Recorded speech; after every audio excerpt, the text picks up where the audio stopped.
Hello, I'm so glad to see you all today. I am Kim Schuler, and I am here representing the Arkansas Behavioral Health Integration Network. I am really excited to hear more about integrative holistic practices, and my specialist and interest is in integration. So that's a little bit about me. Thanks.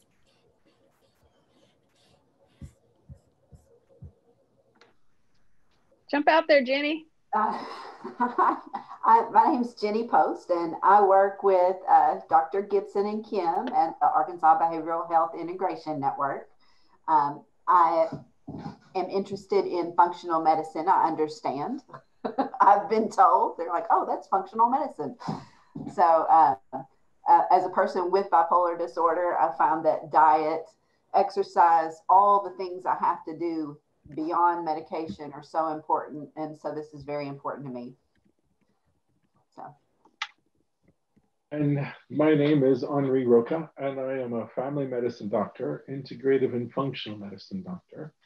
I really helped do all that work over at the VA, and now I am the Senior Director of Whole Health Communities at the Whole Health Institute. We're so happy about the Whole Health Institute forming and our interactions so far. And I've gotten to do the 2-hour intro, but didn't sign up for the 9-week one since I'd done it at the VA. But I know that Kim has been doing the 9-week program. Hey, Dr. Brown.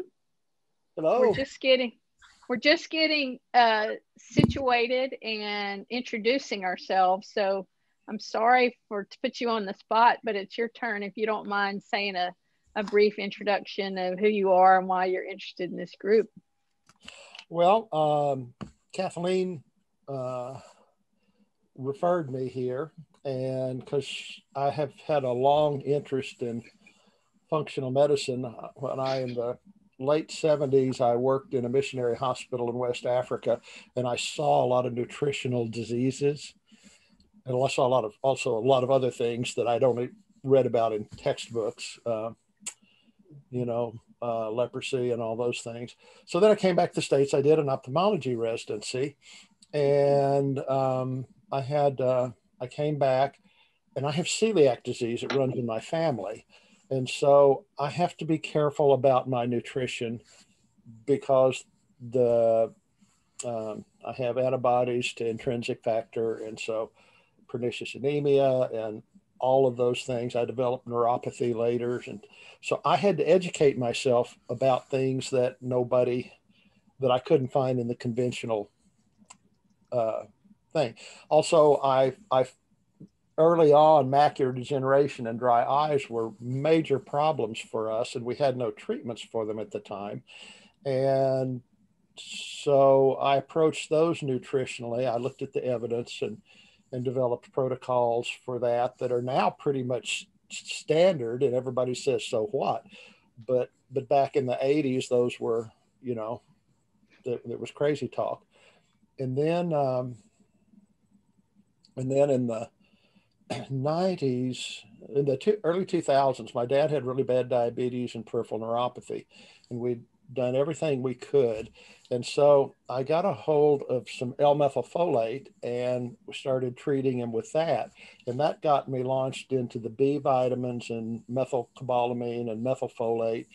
And as I was treating him, his diabetic retinopathy went away. And I said, well, that's really crazy. So we perfected that formula and developed a product called ocufolin that actually reverses early diabetic retinopathy.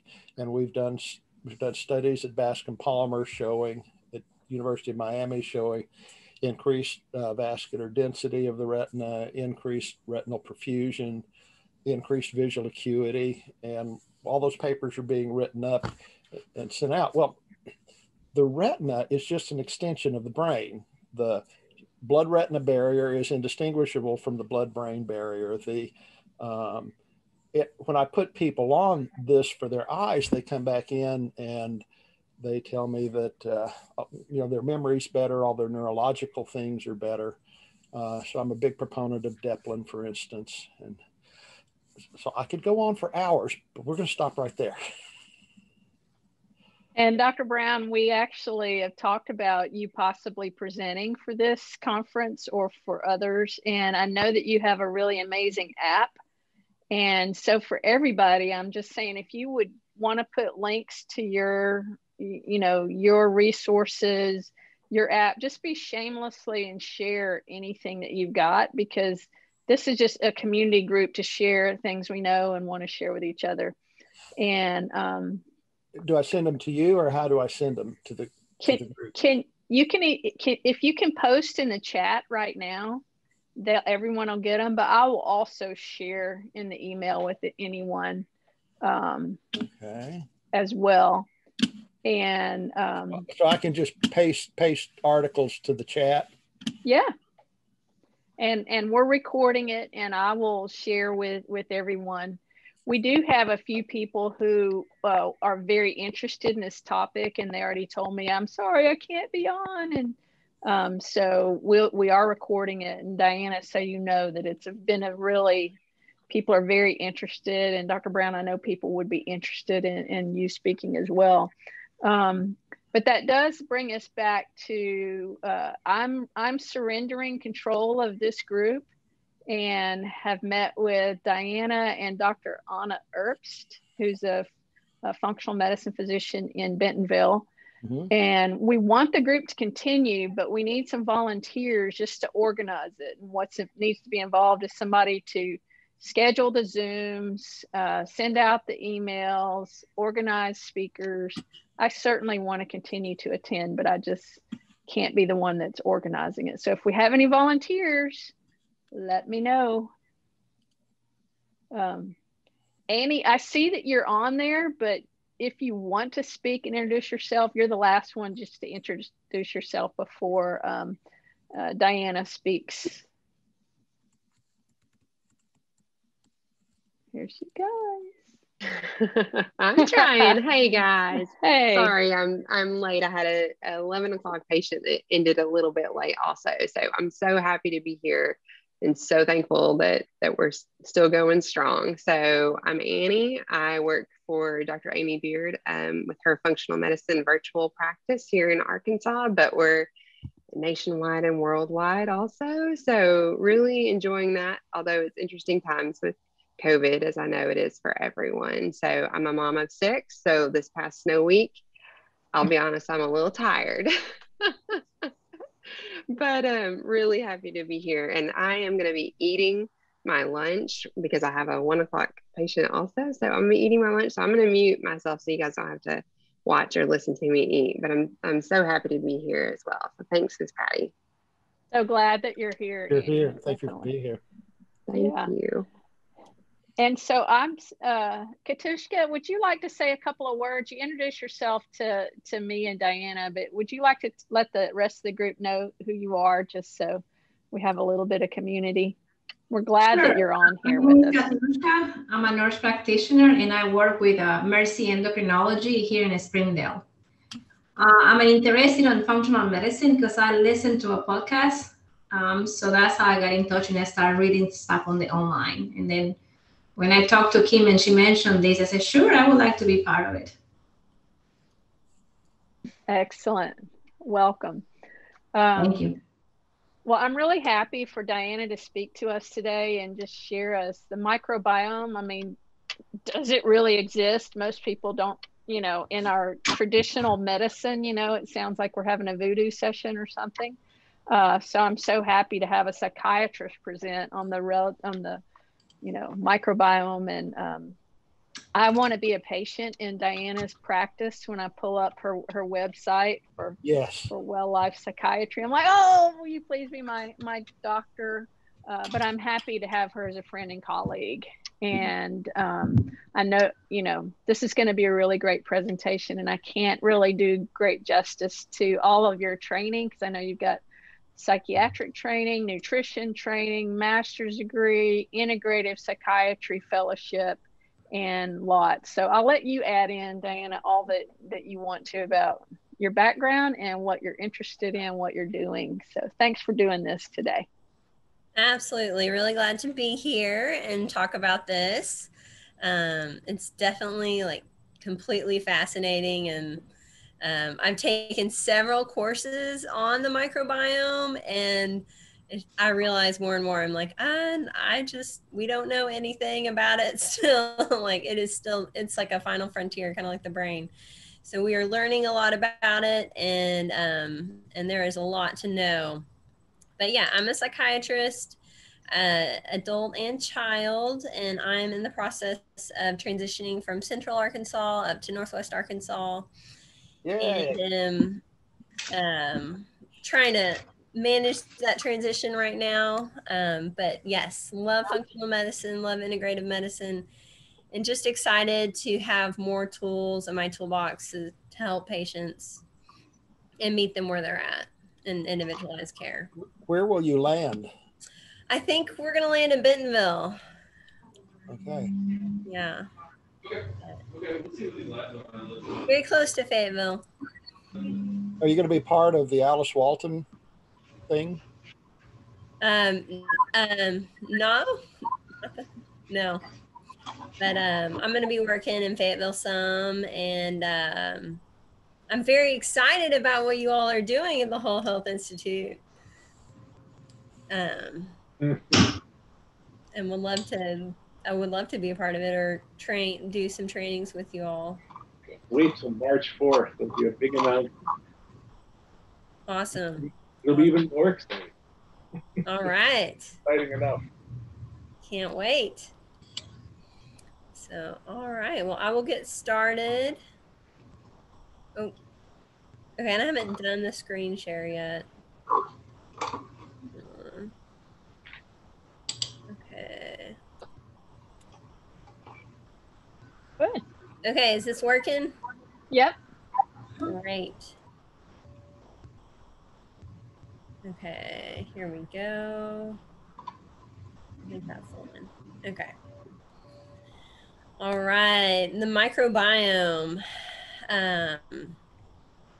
So we'll cover some basics about what it is.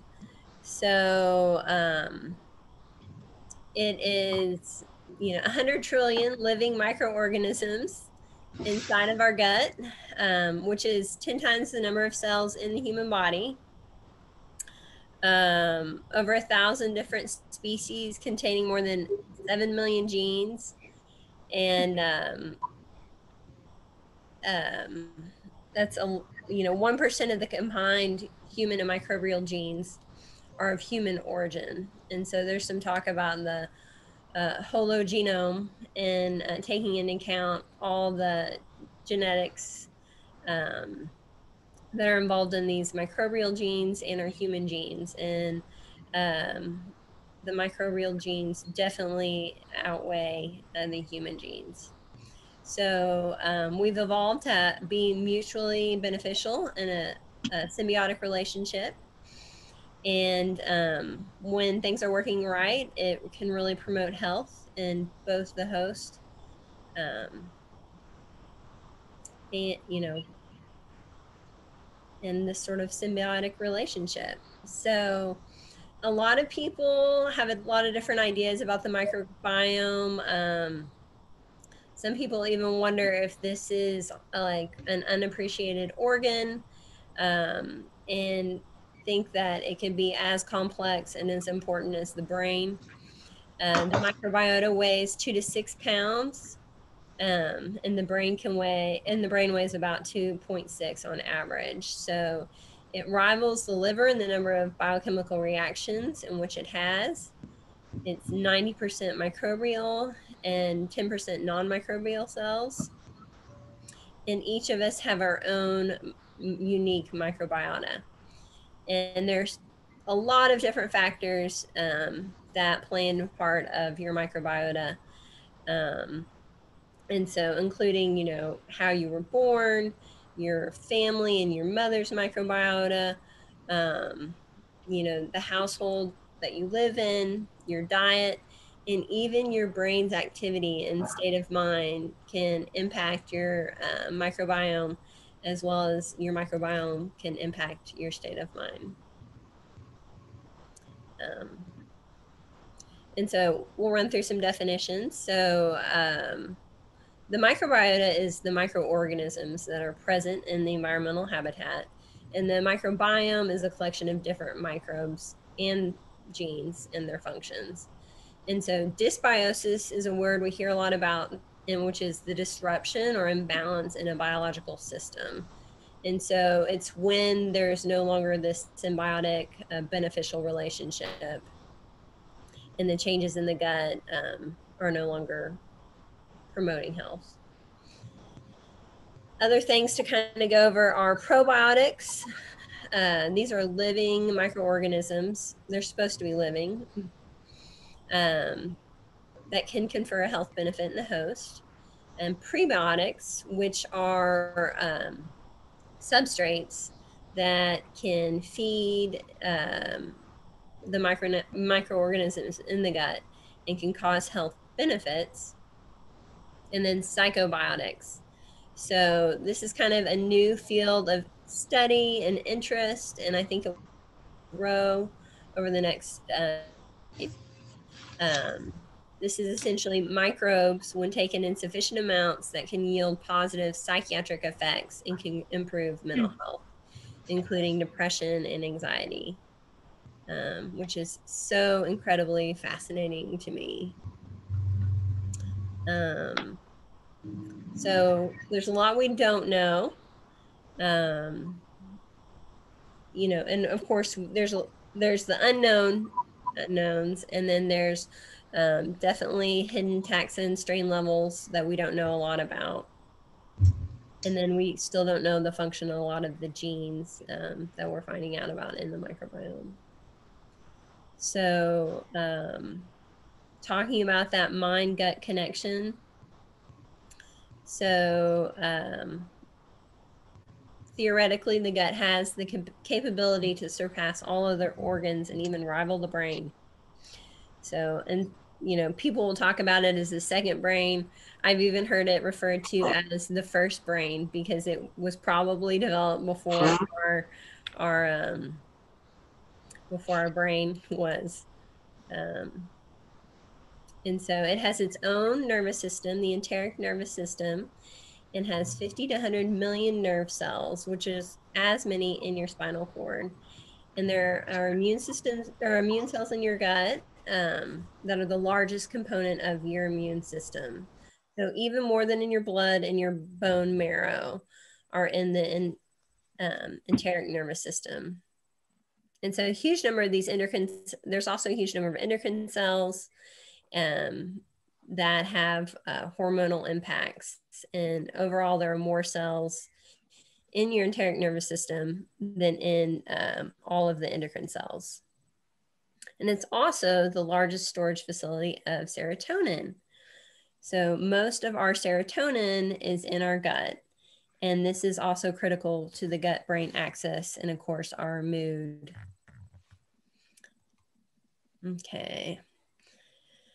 So serotonin in the gut helps coordinate the contractions that move food through our digestive system. So when you think about like IBS, when you think about, you know, peristalsis, you can think a little bit about serotonin too. And so it also has a crucial role in sleep, appetite, pain sensitivity, mood, and overall well-being. And it's important to remember this is a bidirectional relationship and signaling between the parasympathetic, sympathetic nervous system, hormones, nerves, and inflammatory molecules. Okay. So some of the things that our microbiota does for us, it modulates the immune system. It protects us against allergy development. And I think when our gut's weak, we're more prone to having allergies to foods, especially. Upregulates non-specific immunity, coordinates gut motility. Our microbiome is actually in charge of a lot of our vitamin and mineral absorption, and it can also create some of our B vitamins and vitamin K. So, and can salvage energy as well. And then of course, it's also important for xenobiotic metabolism.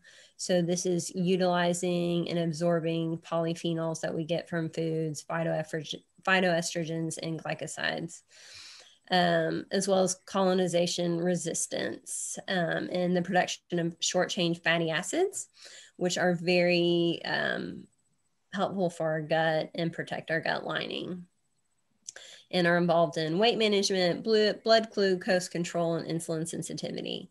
And of course, can also impact our mood.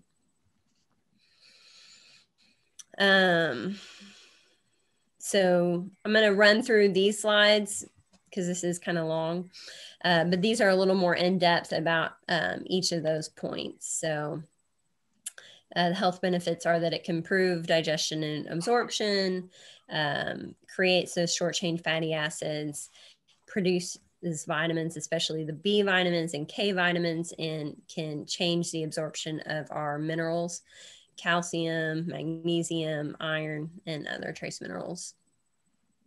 So it also protects us against pathogens, and alters the pH. The pH of our gut is really important for the health of our microbiome. And let's see.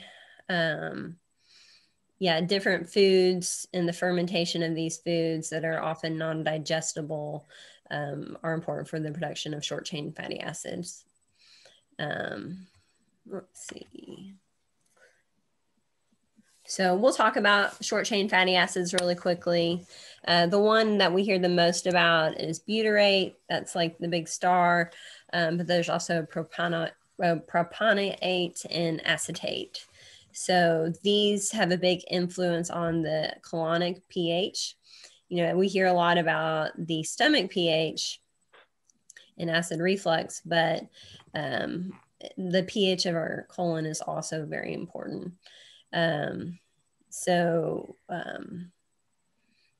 Short chain fatty acids are really important for keeping our gut lining healthy, to prevent like leaky gut, and protect against colon cancer, and even can help heal the small intestine too.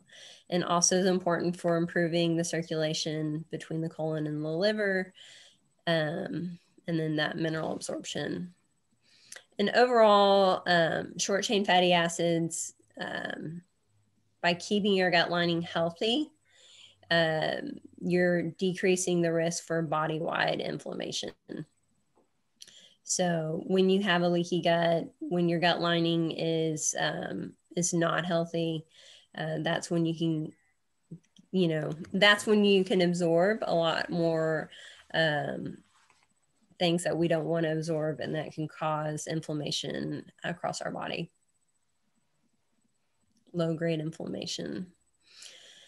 But yes, also important for weight management, which a lot of people don't think about. So microbiota plays a vital role in energy homeostasis, and the obese microbiota has an increased capacity to harvest energy from the diet. So, and then here's a little study that I found really interesting. So the obese microbiome is transmissible. So let's see. So these were some germ-free mice. And then they took the microbiota from an obese mouse and put it into one of these little guys. And these guys had the exact same diet and the exact same amount of exercise. But the microbiota had a tremendous impact on this little guy's weight. And so it's very interesting. And not only does it have impact on weight, but it also can impact metabolic changes. And so the more diversity you have in your microbiome, the lower your risk for developing cardiometabolic diseases, regardless of weight. And so, all right, so for depression, this was another study where they transplanted microbiota into different rats, and then they changed their activity and behavior, and kind of induced like a depression and anxiety-like behaviors. And what was also interesting is that the rats' neurobiology and physiology changed. So they had an increased plasma kyurenine level and increased plasma kyurenine to tryptophan. And so this increased the bowel time, bowel transit time, and the trend for increased body-wide inflammation.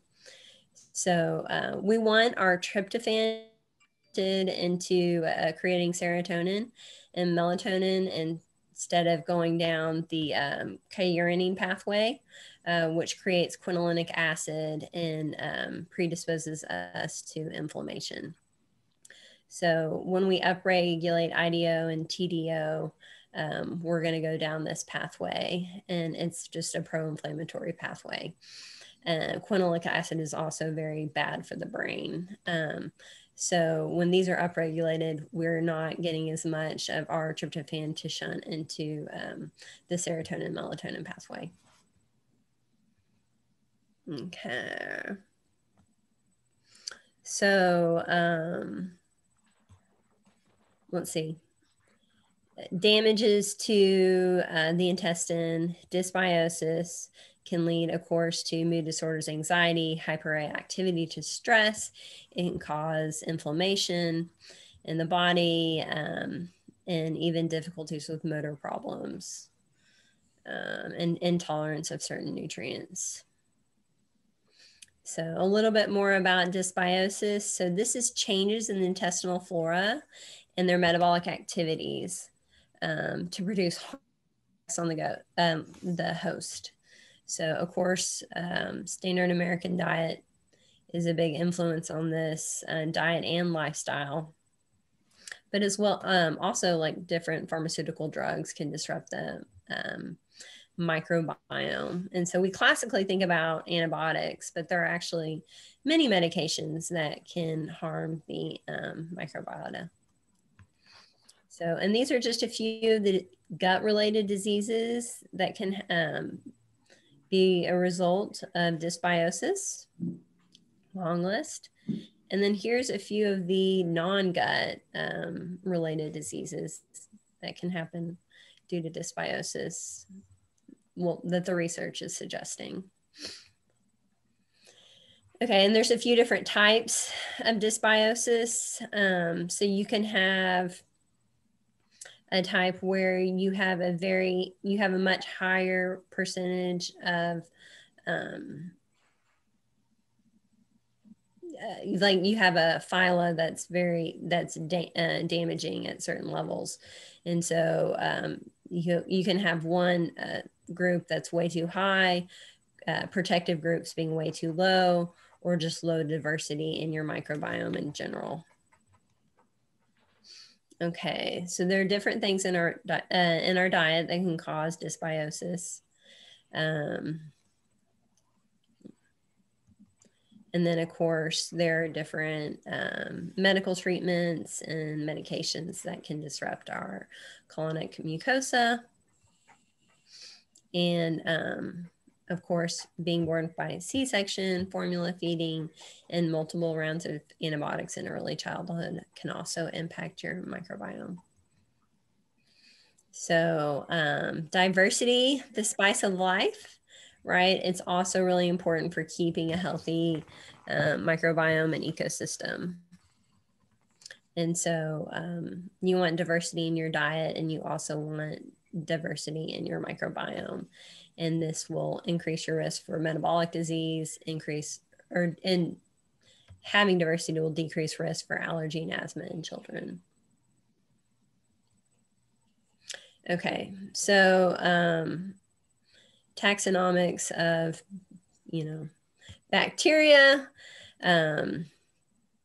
There's a lot of ways to break it down, and we have 5 main phyla in the human body, and they're in different percentages in different places.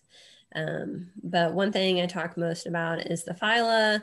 And then, of course, when you're getting into probiotics, not only is the genus important, so what kind of, bacteria it is, but also for probiotics, you really want to know what strain you're having, and that's very important. So they're the main phyla.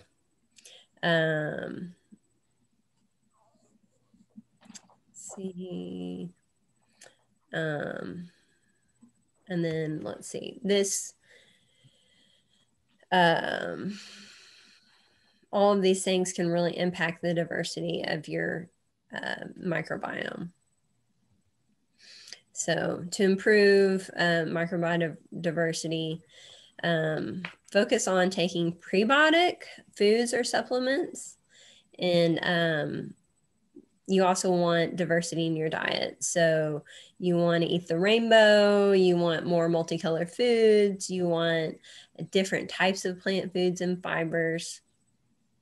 And so, a lot of people recommend 5+ or 40 different types of minimally processed plant foods a week to really increase the diversity in your microbiome. And then, of course, exposing yourself to microbes in your environment. Some exercise is also really beneficial to your microbiota. And then probiotics are very controversial, but can be beneficial in the short term, and fermented foods are absolutely beneficial. So like I said, the phyla kind of look different in different places across the human body. And they also change throughout the life cycle. And then when you look at global trends in microbiota diversity, it's very different depending on where you live in the world.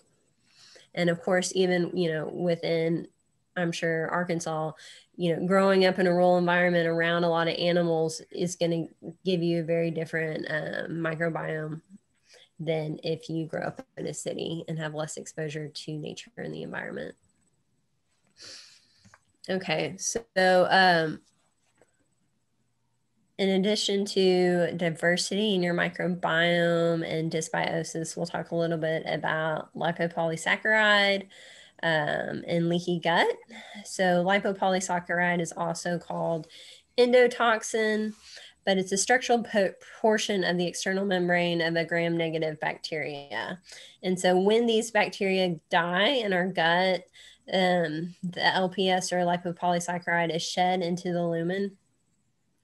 And it's 80% of the cell wall in the gram-negative bacteria. And so there's a lot of it in our gut, and there's more of it when you have higher concentrations of proteobacteria and Bacteroides in this margin and large bowel. And then, of course, those are really influenced by what we eat and medication. So in a healthy adult with good intestinal integrity, a balanced ecosystem with high fiber foods, you're only going to have a limited amount of LPS found in plasma, your blood plasma. But when you have increased permeability in your gut or leaky gut, or increased dysbiosis, you're going to be absorbing a lot more of that LPS into your blood. NSAIDs and alcohol in high concentrations can also increase your LPS in your gut, or from your gut into your blood. And this is basically what leaky gut is. But it breaks down your gut lining, and then the LPS is one of the things that get through, and the endotoxin, and this is what's causing that low-grade inflammation throughout our body. And not only is LPS getting in, but often like food antigens can get in and cause allergies as well. And one thing that can also cause leaky gut is stress. Of course, you know, a lot of health conditions as well, and medications. So our Western style diets are lower in fibers, lower in prebiotic rich foods and resistant starches, and have increased fat. So this is all increasing our LPS absorption, which will diminish intestinal integrity, you know, gut permeability, and cause dysbiosis. Okay, so LPS and mood. So there is currently a lot of, well, maybe not a lot. There's currently a new theory of depression revolving around low-grade inflammation. And a lot of research being done in inflammation's relation to mood and depression. And so, and we think LPS is kind of key in this cycle. So when you have more gut permeability, when you have more LPS entering the bloodstream, this is inducing a low-grade systemic inflammation, which is common in depression, and can also kind of create this vicious cycle.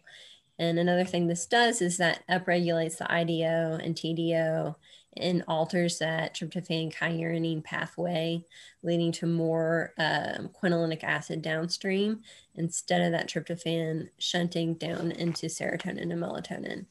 So not only does your gut lining become leaky, but it can also compromise the blood-brain barrier. And you can get a little bit of leaky blood-brain barrier. And so some of the things that we don't want in our brain are able to get in our brain, and all of this can induce depression-like behaviors, and I am sure have major implications for all mental health conditions. But it's kind of a new way to think about depression and other mental illnesses.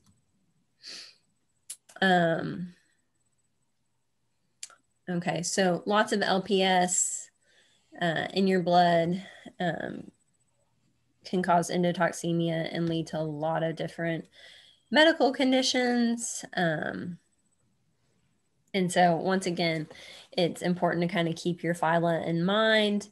You want to keep everything a little bit more balanced. And so some of these phyla are, you know, very protective, and you want higher levels. And then some, you know, we're going to have no matter what, but you want it to be lower, and you want it to be at the right ratio, which is just essentially keeping everything in a symbiotic balance. Okay, so the Bacteroides and Firmicutes ratio is important. So you want to decrease the proteobacteria, increase Firmicutes. And again, it all comes back to a lot of our diet, the same things we kind of already know. But prebiotic foods, prebiotic supplements are really helpful. Lactulose is actually a prebiotic supplement. Galacto-oligosaccharides, fructo-oligosaccharides, FOS and GOS are things that are easy to add to the diet that are supplements. Inulin's one of these, and they help kind of promote the right bacteria and can help kind of restore some of this balance. So also you want to have those high fiber foods, whole foods, and, you know, keep that pH where it needs to be. And so we want to keep the colon from becoming too acidic. or we want the colon to be more acidic so it doesn't increase the populations of the proteobacteria and Bacteroides. Okay. All right. Checking on time. Okay, so again, diet is going to change. And it can have pretty quick changes on our microbiome.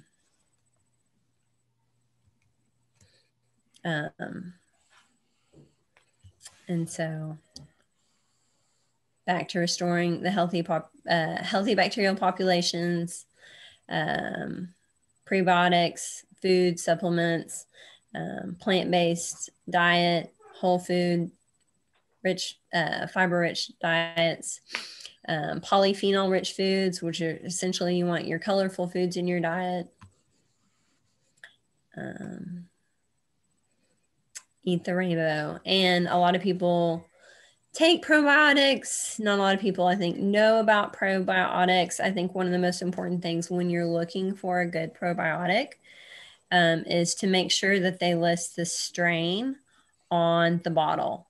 So going back to that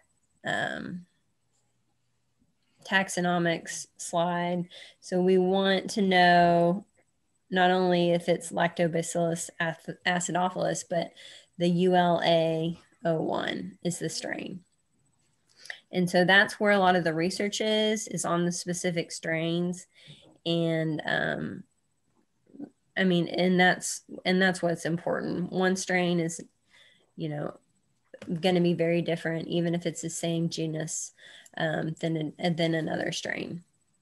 And so, and you can think about it like different breeds of dogs. So dogs are all the same species and different breeds can be very different. And so your strain is like your different dog breed. They're going to have very different roles. Okay. Okay, so different probiotic strains have different actions. If you're gonna get a probiotic, definitely look for the strain. That's where you can find the research behind the strain. And I, you know, there's a lot of controversy about probiotics. I think that also they should be living, which means, you know, when you buy a good probiotic, often it will come refrigerated. And so, and will need to stay refrigerated. And I think you can certainly tell if you have a good probiotic. But I have a lot of patients tell me that, you know, they've taken different products and they are very helpful. And, you know, not necessarily are getting into this nuance. So.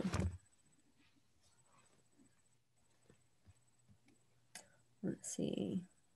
But yeah, they can vary. The strains can vary for shelf stability and resistance to stomach acid and bile acid. Also, there's a lot of different thoughts on, you know, how long a probiotic's effect will last. And so a lot of the research that is coming out actually suggests that probiotics that only work while you take them. It's very hard to reseed the gut. And so if you want to add Lactobacillus acidophilus to your gut, you know, it's very hard to bring that in and have it seed and then develop. And so I'm more of a proponent of prebiotics, which feed and nourish the microbiome that you already have and bring out the more healthy strains and species that you already have. I think it's harder to introduce something that's not there and get it to stick. Okay. Okay. Prebiotics. So again, these are substrates. They're foods. They can be supplements. We don't absorb them. They don't actually give us nutritional benefit, but they give our microbiome nutritional benefit. If you can have some prebiotics in your diet every day, I mean, so these can be foods from banana to artichoke, to so like really random things that we don't eat into things that are very common. But they're a selective food source for potentially beneficial and native bacteria in the gut. Let's see. Okay. Oh yeah, here's a slide of some different options. So at the IFM, I think they recommend trying to eat like 2 prebiotic foods every day. And I think it's like trying to have at least 40 different fruits or plant-based foods in your diet every week. Okay. And then of course, what's very important is polyphenol rich foods. And so your colorful foods not only are really good as far as a nutrient, per nutrient for your body, but also for your microbiome. Okay. So I ran through that kind of fast. Originally, when I made it, it was for a 90-minute lecture. So I hope I didn't rush too much. That was excellent.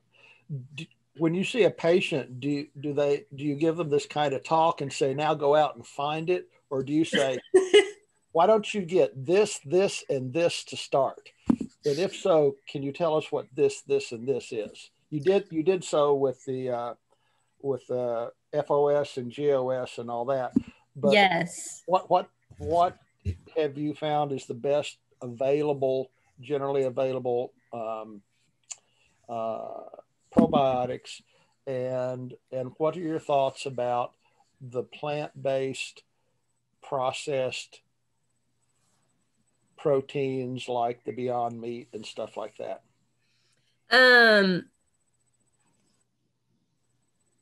Okay, so my general recommendations when I feel like there's like a gut issue and a lot of like inflammation going on and someone's motivated to kind of address these issues is definitely increase the diversity of plants in your diet. I absolutely recommend glutamate and inulin are my 2 top ones that I recommend. As far as supplements go, you can get them in like a pound bag and they last forever. And, they're just these little powders that you can add into your morning smoothie or a nighttime cup of tea. Inulin, it's a starch, so it's sweet and it's sticky, but it doesn't have, it tastes a little bit sweet, but it doesn't have a lot of flavor. And so it's pretty easy to tolerate for most people. The glutamate, which I didn't talk about in the lecture, but is really beneficial for those short chain fatty acids and kind of helping preserve the gut lining. And then the inulin really helps with increased gut diversity and feeding those more beneficial strains of bacteria that are already in the gut. And so those are my like recommendations as far as supplements usually. And then of course with like eat the rainbow every day and try to, challenge yourself to see how many different plants you can introduce into your diet every week. So, for some people just doing, start where you're at, count, take track of how many different plants you get in a week, and then just make an effort to try to do 5 more the next week and like make it like a competition for yourself. and see, you know, all that you can get in, and try new things. Try maybe like pick something up at the farmer's market or the grocery store that you've never cooked before or wouldn't normally eat, and you know, try to make it fun and try to make it a little bit of a challenge. So those are things I typically recommend. When it comes to probiotics, I'm a big fan of pure encapsulations. They are very research based. I think their probiotics are very good. That's who I trust for as far as recommending probiotics. I've taken courses from a guy in Australia, Richard Harlock, and he has a website called Probiotic Advisor. And he's pretty much one of, I think, the leading experts in the microbiome and probiotics especially. And so he just sort of like collects all this data, and he has, you can sign up for his, I haven't done this yet, but it's been something I've been wanting to do. But I mean, he has a probiotic advisor where you can like type in different like symptoms and medical issues, and it will pull from all the research and then recommend specific strains. And I've taken a lot of his courses, and his courses are fabulous. And they're not super expensive either. So Dianna, when you think about taking all of those probiotics, and I appreciate that statement that, yeah, you really can't see them. You got to keep taking them if you want it to have an impact. What has been your experience on treating with probiotics when diet has not been improved, much less optimized?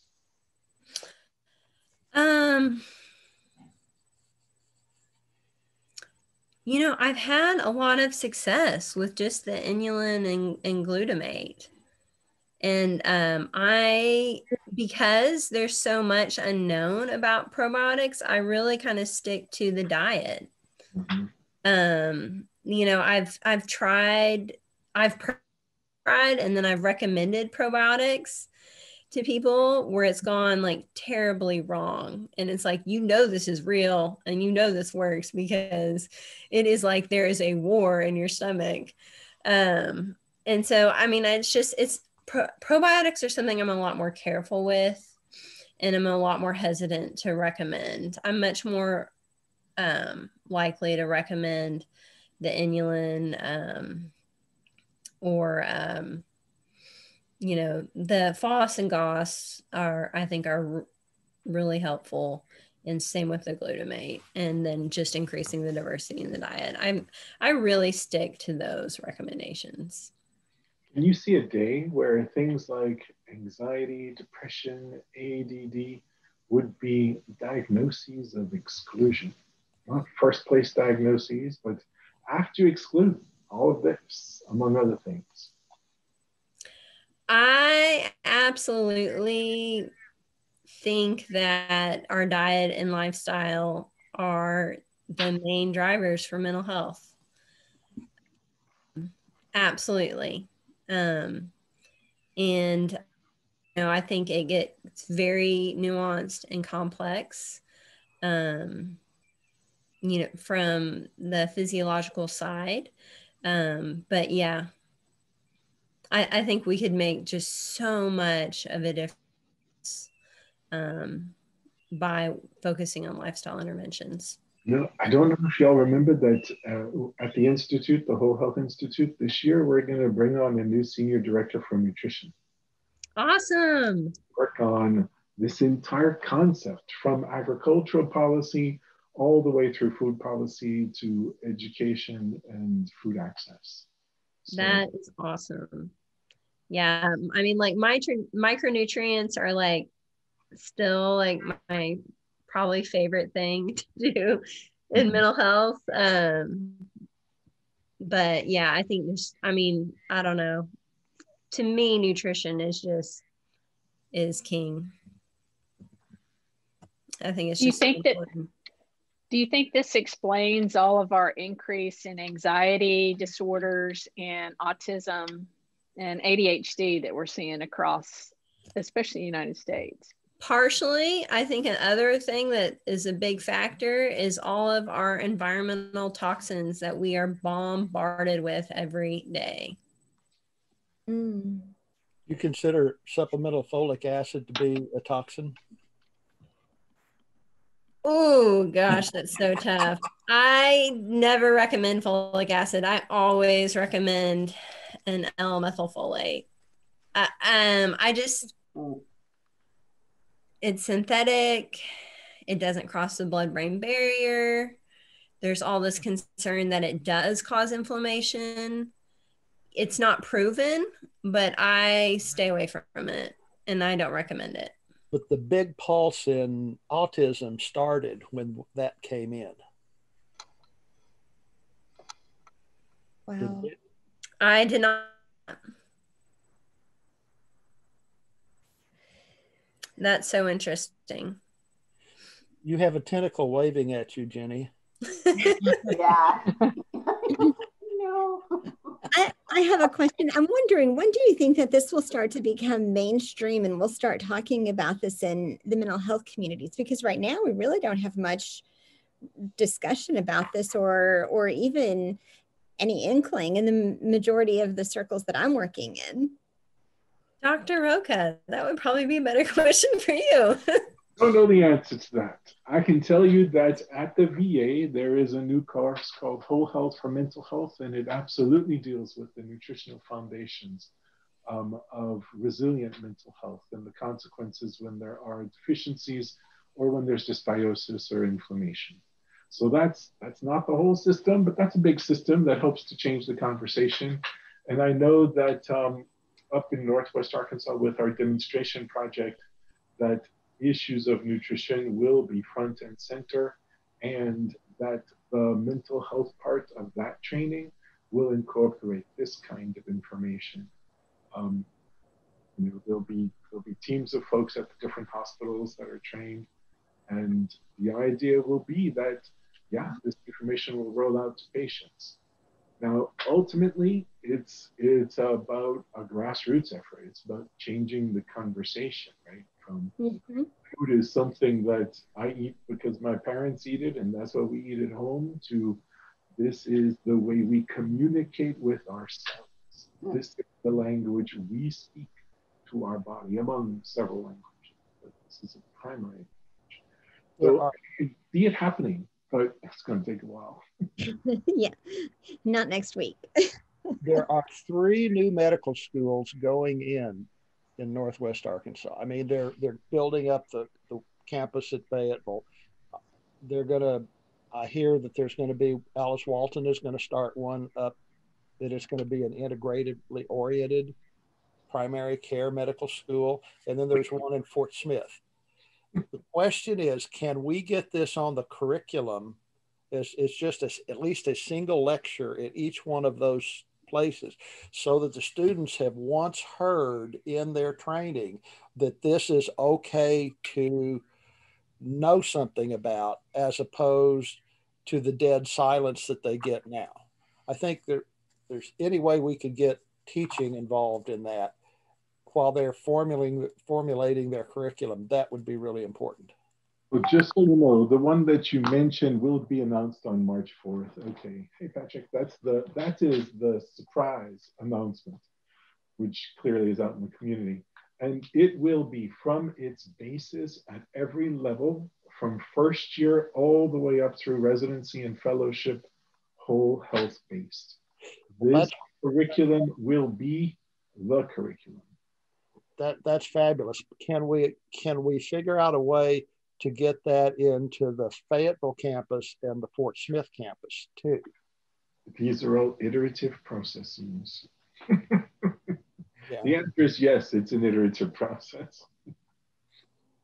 Hey everybody. Hey Diana, I had a question.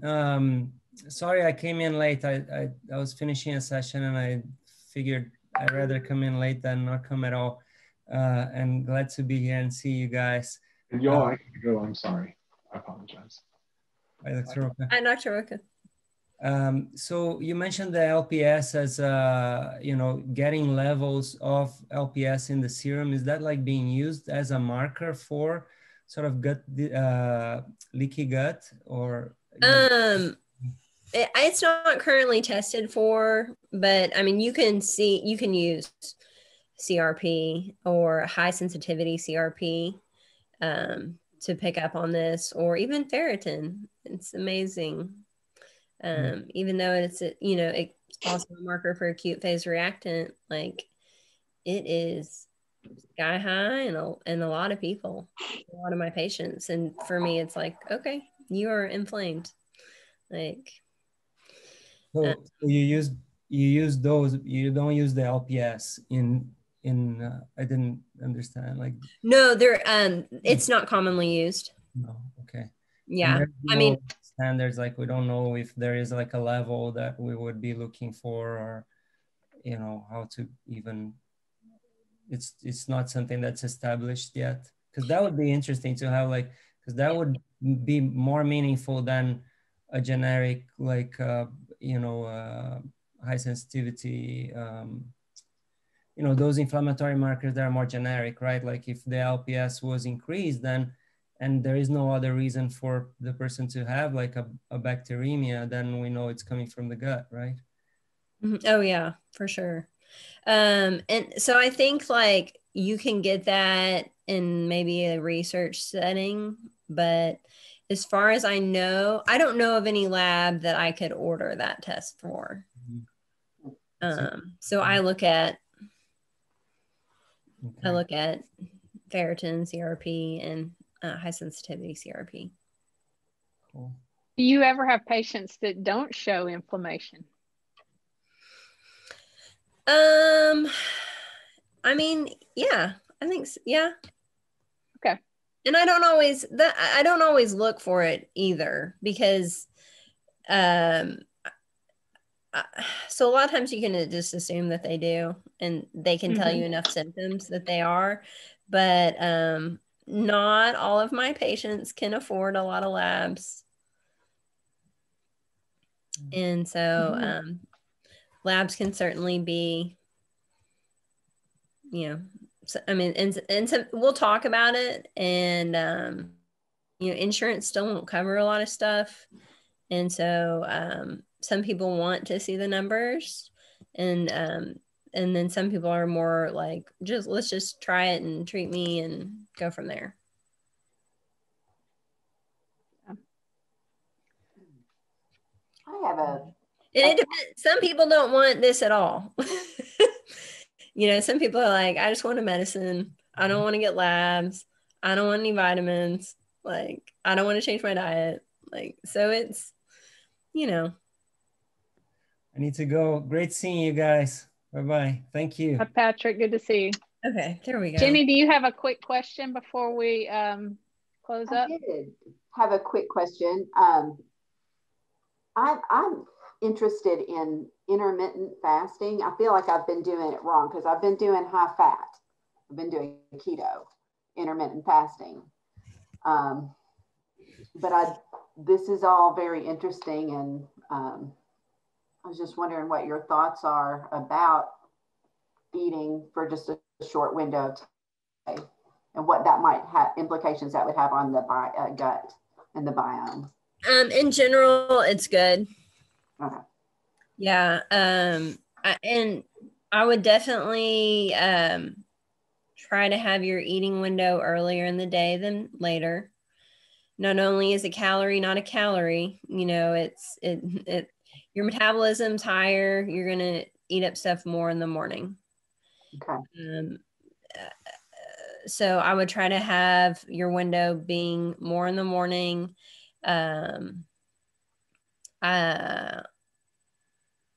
then having gut rest gives your gut an opportunity to heal, and it's beneficial for your gut, for your microbiome. Yeah. This is making me rethink the high fat though now. That's really debated for sure. and so some people feel a lot better. I mean, also your brain loves fat. It really loves fat. It's good for the brain, especially when you're getting a lot of those medium chain triglycerides. So some people feel a lot better on keto, and some people don't. So I just don't think we have enough information about how it impacts the brain. But you know, like the keto diet came out for epilepsy, you know, and keto is recommended if you've had now, and some concussions. Oh. Huh. Well, I mean, if you know, in certain circles it is. Right. But